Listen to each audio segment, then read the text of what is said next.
Hello dear friends, this is Dr. Diptesh Patel and I'll be teaching you jet propulsion and aircraft engineering. So this is lecture 8 for the fundamental of gas dynamic. Now in previous lecture we have started the numericals and we would continue with the numericals for this chapter. So the outline of these video sessions are the numerical number 2. So let's begin with the numerical. It says that a gas flows in a duct of 40 centimeter diameter. So here the diameter is given and that is 40 centimeter at inlet pressure of 3 bar. So the pressure that has been given to and that is 3 bar. Temperature of 450 Kelvin and the velocity of 180 meter per second. So the temperature and the velocity are also given. You can also see the gamma and the specific heat. The gamma is 1.3 and specific heat is 1.05 kilojoule per kilogram Kelvin. So these are the given data, and on the basis of these all data we need to calculate the mass flow rate, then stagnation temperature, then Mach number, then stagnation pressure for both incompressible and compressible flow. So these are the 4 different things that we need to find out to solve the numericals. So let's start the numericals. Let's begin with the given data. So here the inlet diameter, let's say that is D1 and that given 40 centimeter. So I am going to convert that into the meter and therefore that would be 0.40 meter. Then P1, pressure at inlet, that is 3 bar. So that going to be converted into the Newton per meter square and that would be 3 into 10 raised to 5 Newton per meter square. Then after temperature at the inlet and that is 450 Kelvin. So T1 is 450 Kelvin. Also the velocity C1, that is 180 meter per second, and on the basis of that we need to calculate the 4 different things. Also gamma 1.3 and specific heat 1.05 kilojoule per kilogram Kelvin. So these are the given data. Now these are the different things that we need to find out. First thing is mass flow rate, that is M. Then stagnation temperature TO, then Mach number M1, then absolute pressure for both different cases, compressible and incompressible gases. So we need to calculate PO for compressible as well as PO for incompressible flow. So let's begin. First thing is that mass flow rate. Now for characteristics gas constant we need R to calculate the mass flow rate, and to get it we would have to find out the R first, characteristic gas constant. So R is equal to gamma minus 1 upon gamma into Cp. Since we have both of these, I am going to use this formula to calculate the R. Let's just put the values here. So therefore I could be able to write down R is equal to 1.3 minus 1 divided by 1.3 into 1.05, and therefore the value of R is equal to 242 joule per kilogram Kelvin. So the characteristics gas constant R is equal to 242 joule per kilogram Kelvin. In many cases it is given. Sometime if it is not given then we have to assume that as well. But for example, if we have to calculate the mass flow rate, you can calculate by using this way. Then after we need to go for the M. So M is equal to rho AC, and therefore I should be able to write down rho 1 A1 C1, which is also equal to rho 2 A2 C2. Here we need to calculate the mass flow rate for inlet conditions. So I am going to pick M is equal to rho 1 A1 C1. Now we got A1, since we have the diameter, we have also the velocity, but we do not have the density at inlet. So therefore to calculate the density we have to calculate the density by the relations called rho is equal to P upon RT. So I am just going to put rho 1 is equal to P1 R T1. So therefore these equation can be rewrite as m is equal to P1 divided by R T1 into A1 into C1. Now it's time to put the values.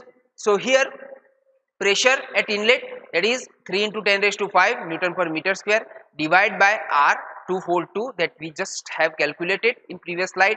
Temperature at inlet, that is 450 Kelvin, into area can be calculated by the formula called pi by 4 d square. So for that section 1 I am going to use the formula pi by 4 d1 square, and also the velocity at the inlet C1, that is given 180.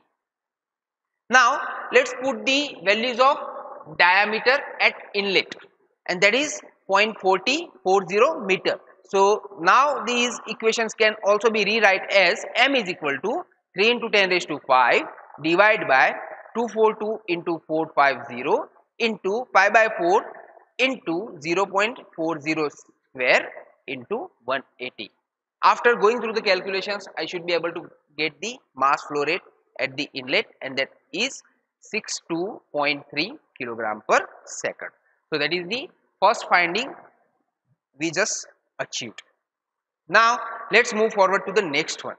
Next one is the Mach number. Since the formula is simple, we know the Mach number is the relations of object velocity to the velocity of sound. So I'm just going to use that formula. Here the velocity of object is given at the inlet. So the only thing that we need to find out is the velocity of sound by using the conventional formula called under root of gamma RT. So let's write m1 is equal to C1 divided by A1, and therefore I can write it again as m1 is equal to C1 divided by under root of gamma RT1, since the velocity of sound is equal to under root of gamma RT, and since it is for the section 1 I am going to write down gamma RT1. Now let's put the values here.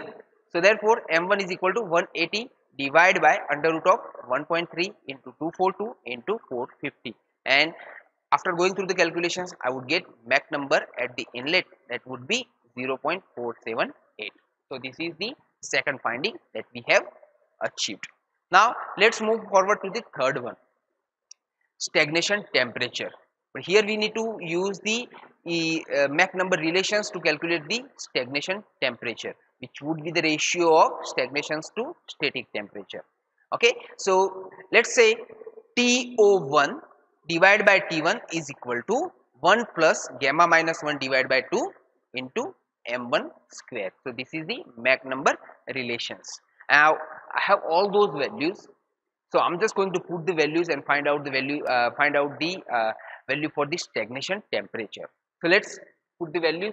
TO1 divided by 450 is equal to 1 plus 1.3 minus 1 divided by 2 into 0.478 square, which is the Mach number that we just found out in previous slide. So going through the calculations, that would be reduced to TO1 is equal divided by 450 is equal to 1.034, and therefore TO1 is equal to 465.3 Kelvin. So this is our third finding that we just achieved. Now let's go for the last one, the stagnation pressure. Here we need to calculate the stagnation pressure for two different conditions, for incompressible flow and for compressible flow. So let's begin with the compressible flow. Compressible flow means the flow of the gases.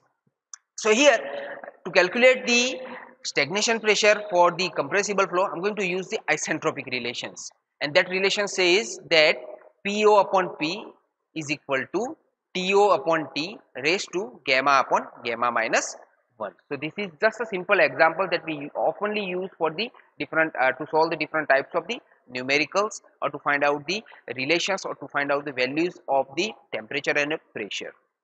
So therefore for inlet condition, since it is a section 1, so therefore for inlet condition I should be able to write down PO1 divided by P1 is equal to TO1 divided by T1 raised to gamma upon gamma minus 1. Since we have all the values, I should be able to get the PO1. So therefore just putting the values, I would get PO1 divided by 3 into 10 raised to 5 is equal to 465.3 divided by 450 into 1 raised to 1.3 divided by 1.3 minus 1. So on the basis of that, I would get the calculations for the stagnation pressure, and that would be 3.46 into 10 raised to 5 Newton per meter square. Since we have already converted the values of the pressure in Newton per meter square. So here the inlet pressure would be 3.46 into 10 raised to 5 Newton per meter square.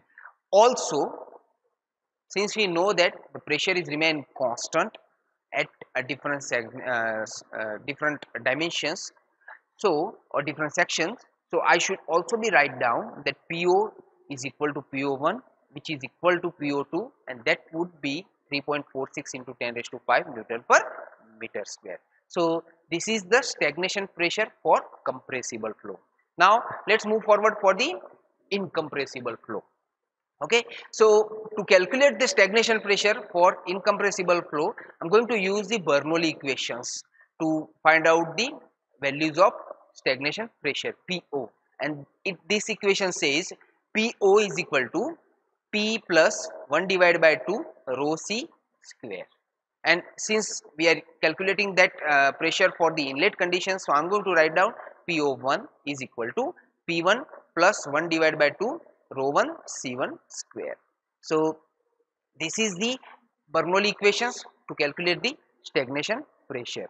Now we have all the values except density, and for density I am going to write rho, which is equal to P divided by RT, and since this is for the inlet condition for the section 1, I am going to write down rho 1 is equal to P1 divided by RT1. So therefore PO1 is equal to 3 into 10 raised to 5 plus 1 divided by 2 into P1 divided by RT1 into C1 square.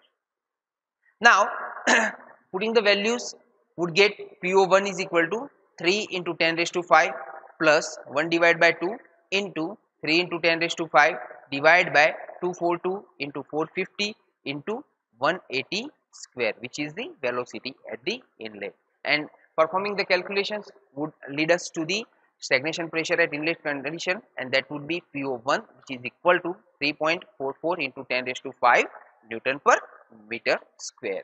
Okay, and also the constant pressure along all the sections, I should be able to write down PO is equal to PO1 is equal to PO2, that is 3.44 into 10 raised to 5 Newton per meter square. So this is the stagnation pressure for incompressible flow, a flow of the fluid, a flow of the liquid actually.